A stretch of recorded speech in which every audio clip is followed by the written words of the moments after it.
Black Box en 6 volumes. Franchement, il y a des mangas qui sont. En fait, ce qui est bien avec Tsutomu Takahashi, c'est qu'il fait Sido qui va faire 25 tomes, il me semble. Mm. À côté, on a Blue Heaven qui en seulement 3 tomes. Sky High, c'est 2 tomes. Il y a des one-shots avec Alive. Il y a vraiment.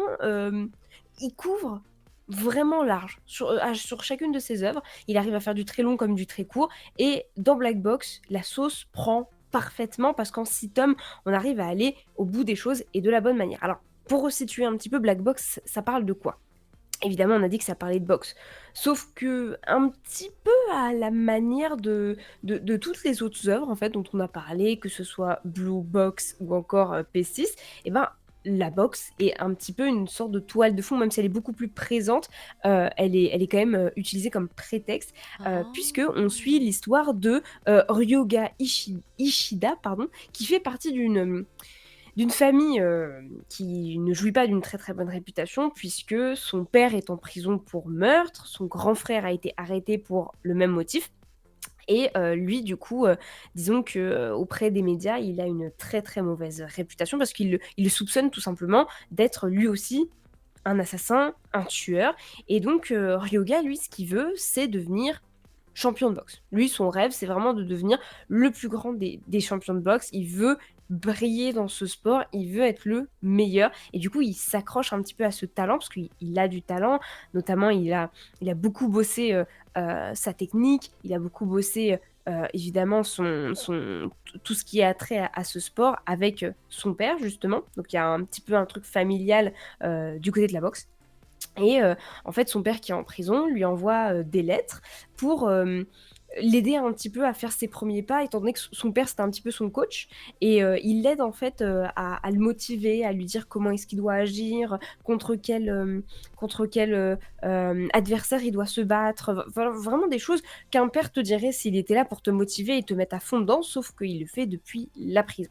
Et donc il y a déjà tout cet aspect, médiatique, parce qu'en fait, il va rencontrer, enfin du coup, il va se faire aborder plutôt par une journaliste qui cherche à écrire un papier sur lui, qui va, au fur et à mesure, entrer dans cette, sphère qui s'est un petit peu construite, parce que Ryoga, c'est un personnage, qui est pas facile à cerner.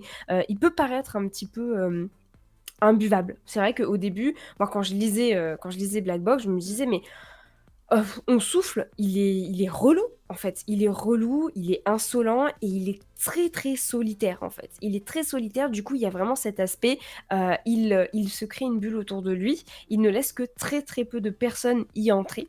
Et justement, cette journaliste, elle va essayer de pénétrer un petit peu dans son monde, de découvrir un petit peu l'envers du décor et d'apprendre à connaître, Ryoga, en essayant de s'éloigner de tous les stéréotypes, de tous les clichés qu'on a sur lui, puisque comme je vous le disais, il est soupçonné en fait, enfin il a vraiment une très très mauvaise réputation, personne ne peut le blairer, et tous les médias lui font sa fête, oui c'est un assassin, il va tuer son prochain adversaire, et nanani nana. Il a très très peu de soutien en fait. Et c'est là vraiment pour moi la force majeure de Black Box et de Tsutomu Takahashi dans ce manga, c'est que on suit un protagoniste qui est absolument horrible en fait. Horrible parce que voilà, il est vraiment, en plus d'être tout seul, tout le monde est contre lui et il est seul contre le monde, en fait. Et en 6 tomes, on arrive quand même à voir une certaine évolution. On le voit notamment à travers la boxe. C'est pour ça que je disais que c'était un prétexte, mais en vrai pas vraiment, parce que tout tourne autour de la boxe, hein, puisque c'est quand même son plus grand rêve de devenir le champion. Et en fait, à travers les combats, il va grandir. Il va grandir, il va évoluer. Alors, il va pas forcément devenir moins imbuvable qu'avant, hein, il est toujours fidèle à lui-même, mais on comprend mieux ses motivations. En fait, si vous voulez, du coup, chacun des personnes qui nous écoutent, qui nous regardent, à chaque fois qu'il va avoir un combat, à chaque fois qu'il va monter sur le ring face à quelqu'un, n'importe qui, ça va représenter un challenge, ça va représenter un moyen pour Tsutomu Takahashi de mieux faire comprendre le personnage à l'auteur. C'est-à-dire qu'au début, tu pars de Ryoga. Ryoga, il est chiant, il est imbuvable, il est relou, on a capté, on veut pas de lui, tu vois. Et puis petit à petit, chacun des tomes, chacune des conférences de presse, chacun de ses entraînements, chacun de ses combats, chacune de ses discussions avec et ses relations avec d'autres personnes du récit, d'autres personnages du récit, nous donne à chaque fois un élément nouveau sur la personnalité de Ryoga. Et petit à petit, et jusqu'à la fin, et ben, la question n'est pas de dire si tu l'aimes ou si tu l'aimes pas, parce que c'est très propre à chacun, et l'auteur ne veut pas te faire aimer le personnage, mais il veut simplement que tu tentes de le comprendre. Et pour moi, il y a vraiment cet aspect psychologique dans tous les combats, à travers tout le manga, qui est que l'auteur veut vraiment te faire comprendre la pression médiatique qu'il subit, Ryoga, mais aussi toute cette remise en question sur lui-même, tout cet aspect vraiment, qu'est-ce qu'il endure et qu'est-ce qu'il fait endurer aux autres également. Et pour moi, c'est vraiment un aspect qui a été brillamment traité dans le manga. Je sais que on peut se dire, parce qu'en fait, les 2 derniers tomes, j'ai le tome 6 ici. D'ailleurs, c'est le dernier tome est un très gros, enfin un beau pavé par rapport au 5e, il est un peu plus épais. Et les 2 derniers tomes mettent en lumière un combat avec une personne qui s'appelle Renon, je crois qu'il Oui, s'appelle. Je sais plus comment il s'appelle. oui, je l'ai Reno ou vu. Renon, quelque chose comme ça. Réon. Et Réon, voilà, Réon. Réon Sido, il s'appelle en plus, de nom de famille, il me semble. Et du coup, en fait, pour les 2 derniers tomes, on voit plusieurs de ces combats, parce qu'ils se réaffrontent. Et entre le premier combat et entre le dernier, le combat final, qui est d'ailleurs magistralement exécuté avec des doubles pages, des pleines pages incroyables, avec un dessin, mais en fait, tu as l'impression d'être sur le ring. Vraiment, tu as l'impression d'être sur le ring, de vivre la tension du match. Enfin, alors attendez, que ce soit des pages comme ça, par exemple, Waouh. où on voit la foule en fait en délire, on voit les gens acclamer en fait les boxeurs, et puis tu as des scènes beaucoup plus entre guillemets vides où tu as l'impression qu'ils sont vraiment dans leur bulle avant de lancer le match. Hmm.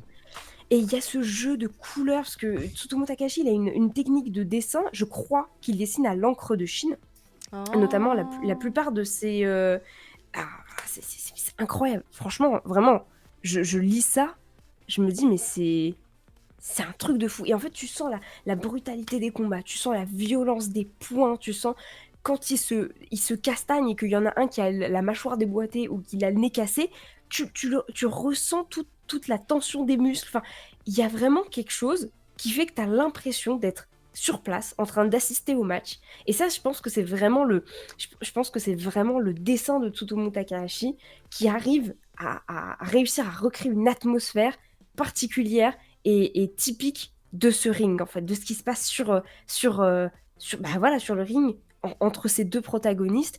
En fait, dans le dernier match, le combat final, en fait, qui se finit en apothéose, euh, tu sens une forme de respect entre les deux. Parce que si tu veux, ces deux personnages qui se cherchent, ils se taquinent. L'un et l'autre ont leur fierté, l'un et l'autre veulent évidemment gagner, ils veulent pas se laisser faire. Et plus le combat avance, plus tu sens qu'il y a un respect mutuel entre les deux, plus tu sens qu'il y a une forme de... Comme si chacun, sans se parler, mais limite à travers les points, ils arrivent à se comprendre. C'est vraiment quelque chose de particulier qui est même pas descriptible en fait. Mais moi j'ai adoré parce que je trouve que sans avoir besoin de mettre beaucoup de texte, sans besoin d'avoir mettre beaucoup de dialogue et d'alourdir le récit, Tsutomu Takahashi arrive vraiment à faire ressentir les émotions au lecteur et à faire en sorte qu'il y ait une alchimie qui se crée en fait entre nos protagonistes. Eux qui de base devaient se détester et être adversaires et ennemis, ils finissent en fait par se respecter d'une certaine manière, sans que ça soit dit explicitement. Donc voilà, je pense que tout le manga tourne dans cet aspect, c'est pas explicite, on te dit pas exactement ce qui se passe, on te suggère, on te laisse imaginer. Et c'est là toute la force du manga, parce que ça donne quelque chose de très libre à interprétation. Je pense que moi, la manière dont je l'ai vécu ne va pas forcément être la manière dont tout le monde l'a vécu, mais pour moi, Black Box, c'était vraiment une très très bonne lecture, sachant que pour l'anecdote, je venais de terminer Blue Heaven il y Ah a oui. genre 3-4 jours avant, et en fait j'avais été un peu déçue de Blue Heaven. Voilà, je trouvais que justement, là où Black Box est allé au fond des choses, même si ça aurait pu creuser un petit peu plus, on aurait pu essayer de creuser un petit peu plus la mentalité du personnage principal et aller un peu plus loin, c'est vrai, mais je trouve que pour ce qui était donné de base, pour le concept de base, l'auteur est allé au bout. l'auteur est quand même allé au bout de sa pensée et a fini son scénario. Là où dans Blue Heaven, par exemple, c'était clairement en suspens. J'ai l'impression, je sais pas si la fin était rushée, j'imagine que non, mais vraiment j'ai eu l'impression que ça se coupait très brutalement en fait, tout simplement. Donc ouais, Black Box, très, très bon manga. J'ai beaucoup, beaucoup apprécié. Très, très gros coup de cœur et en plus l'édition alors le tome est un peu cher, il est aux alentours de 8 €. 8,20 € chez Pika, mais il y a vraiment un effort sur l'édition parce qu'en fait, le papier, enfin la jaquette, Ouais. et rappelle le papier journal des affiches de boxe de l'époque, en fait.